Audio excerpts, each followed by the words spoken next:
a 45-year-old mother of two, went missing here in St Michael's in Lancashire. It remains and always has been our priority to find Nicola as soon as possible and to bring her back to her family. Her family continues to be supported by specially trained officers who update the family daily and support them in other ways. I want to take you through the unprecedented number of inquiries that the police team has been doing in the last 11 days. We've received literally thousands of pieces of information from the public, the wider community, Nicola's family and friends, which we've been combing through diligently. This means at the moment there are around 500 active pieces of information and lines of inquiry that we're working on to try and find answers for Nicola's family. We have a team of 40 or so detectives under a senior investigating officer working daily to comb through this enormous amount of information. This is normal in a missing person inquiry and does not indicate that there is any suspicious element to this story. The inquiry team remains fully open-minded to any information that may indicate where Nicola is or what happened to her. Some of the specific pieces of information and the lines of inquiry that they've been undertaking include house to house in the village, looking at CCTV, the various pieces of dashcam that have been submitted to the inquiry, identifying and tracing and speaking to key witnesses, a number of whom have come into the inquiry and been spoken to and given valuable information. Digital and telephony, this includes Nicola's Fitbit and her mobile phone, which has been fully examined. And we've now identified around 700 vehicles that drove through the village on that morning, on the 27th of January at around 9:10, 9:15. And we're in the process of speaking to all of those drivers to try and find out if they have any dashcam footage, what they saw on that day, or anything else that may be of value to the police inquiry. We remain very grateful to all of our partners and the wider community for the help they've given. In particular, and I've mentioned some of these in the past, this includes His Majesty's Coast Guard, Lancashire Fire and Rescue, Lancaster Area and Bowland Mountain Rescue, other forces and national experts in different fields, as well as the Specialist Group International, or SGI, who have offered their assistance to the family free of charge and have been working under the direction of our local police search teams to help us. Our work around the search of the river and the riverbank continues, and this includes many pieces of different technical equipment, including sonar, pole cameras, drones, and so on, as well as specialist dogs. As I said on Friday, the river is a complex area to search. It's not a still water, it's a fast-flowing, moving water that is tidal in parts. And as acknowledged by some of the many national search advisors and experts that we've been consulting throughout, this makes it particularly complex. We have already discounted particular areas of the river, but as they are tidal, we have researched them to ensure that nothing has been washed back into those search areas. This is why you may see some areas already searched being researched for no other reason than it is tidal. We have 6 people searching the riverbanks every day. These are specially trained search.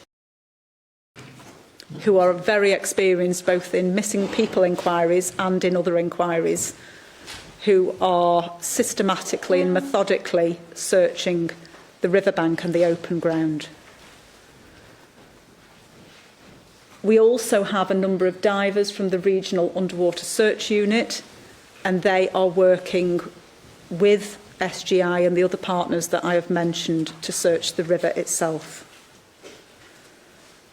Throughout this investigation, as I've said, we remain fully open to any information that is credible and factual to try and trace Nicola and bring answers for her family. But it does remain our belief that Nicola sadly fell into the river and that this is a missing person inquiry. And it is important to stress that any information that comes in that indicates otherwise is being checked out all the time and negated as each inquiry comes up. We're not closed in any way to any particular line of inquiry, and we remain genuinely open to that. All these extensive inquiries, however, have so far not found anything of note. Any indications of physical objects in the river, such as natural debris, trees and the like, have been already identified by the original divers and discounted. So further sightings of that debris are only items that we already knew were on the riverbed or in the riverbank.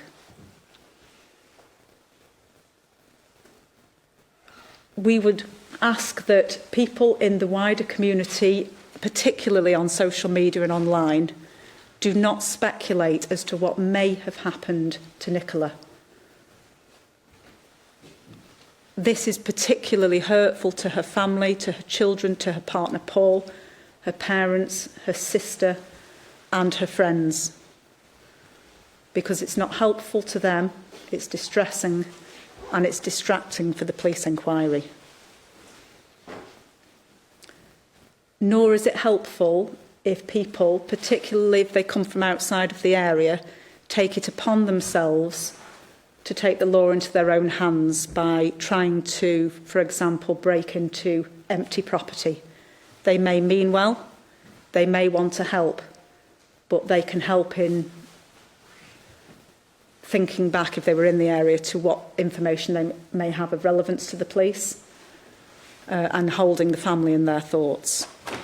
But we will not tolerate online abuse of anyone, including innocent witnesses, of members of the family and friends, of local businesses, or of criminal damage or burglary.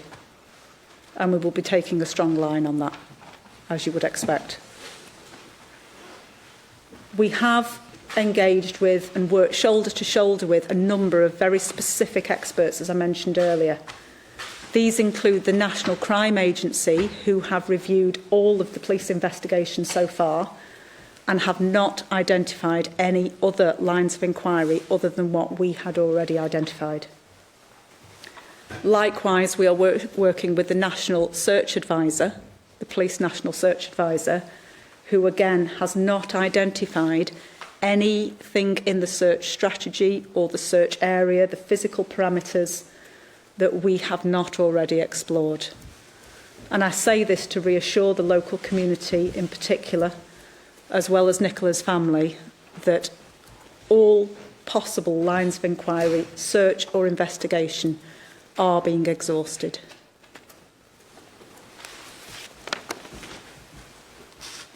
I'm just going to reiterate for those who may not have caught some of the earlier detail, some of the key elements of this case that may jog somebody's memory if they were about on Friday morning, the 27th of January. We know that Nicola was last seen on the upper field next to the River Wyre here in St Michael's at 9:10. She had taken her spaniel Willow out for a walk, and CCTV that we've looked at shows that Nicola did not leave either the allotment lane exit of that riverside area, nor the Rowan Water Caravan Park, which has been discounted, nor any of the other locked or areas covered by CCTV. As I said Friday, this only leaves the path along Garstang Lane onto the A586, which is not covered by CCTV, but the more of those 700 or so vehicle drivers that we can identify and who can confirm that they have neither dashcam footage or saw anything on that morning will help us to close that very small gap. We can say with confidence, therefore, that we believe Nicola remained in the Riverside area. I understand that this is frustrating for those observing the investigation when the river has been searched and Nicola has not been found. That does not mean, however, that Nicola was not in the river at some point due to the tidal flow of the river. For this reason, our search of the river and the riverbanks extends out to the sea, particularly the area from Knott End out towards Morecambe.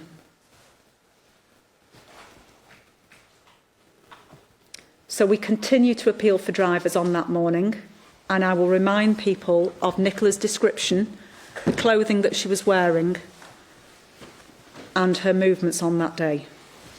Nicola is a white lady, 5'3", with shoulder-length brown hair. She speaks with an Essex accent. She was last seen wearing a knee-length black gilet jacket and underneath an Engelbert Strauss black long-sleeve jacket to the waist. She was wearing black jeans, long green walking socks tucked into her jeans, and green ankle-length wellies. She has her hair tied in a ponytail and was wearing a pale blue Fitbit. I have a small number of detail extra to the timeline that I provided on Friday that fills in some of the gaps on the morning that Nicola disappeared. They include that at 8:26 a.m, Nicola left her home address with her children, and I know there's been CCTV images from her from her doorbell footage, that have been released that may jog someone's memory. 40, Nicola dropped her children off at school here in St Michael's. At 8:43, she was seen on the river path towards the gate and the bench on the lower field. At 8:47, someone who knows Nicola saw her walking along the lower field with her dog, and the two dogs briefly interacted together. At 8:53, she sent an email to her boss. At 8:59, she sent a message to a friend. At 9:01, she logged onto a Teams call. And at 9:10, we had the last confirmed sighting of Nicola on the upper field walking her dog. We know from telephony work that her phone was located on the bench at 9:20. At 9:30, the Teams call ended, but Nicola's phone stayed logged in. And at 9:33, approximately, her phone and her dog were found by another witness who doesn't know her. I would ask people to dig back into their memory 11 days ago to that morning and to phone us on 101, or if there's a sighting of Nicola, on 999, or I do now have an email address for direct contact into the investigation room for us to receive email. Details of this are published on our website. It is Nicola Bulley, spelt E-Y, investigation, all one word, Nicola Bulley investigation at lancashire.police.uk. Nicola Bulley investigation at lancashire.police.uk. I just want to end by holding Nicola's family in our thoughts. This is an agonising time for them, particularly her two little girls who are only 6 and 9. It's very, very distressing for them not to have found Nicola, and to ask everyone to remain constructive, cooperative with the inquiry, not to do anything that would thwart us and hold us back from trying to find Nicola as quickly as possible, to remain respectful to each other in the search. That's including the inquiry team and the local people for whom this is also very difficult. This is a tight-knit community of people who have come out in force, as have our partners, and I would thank them again very much for their work so far. Thank you.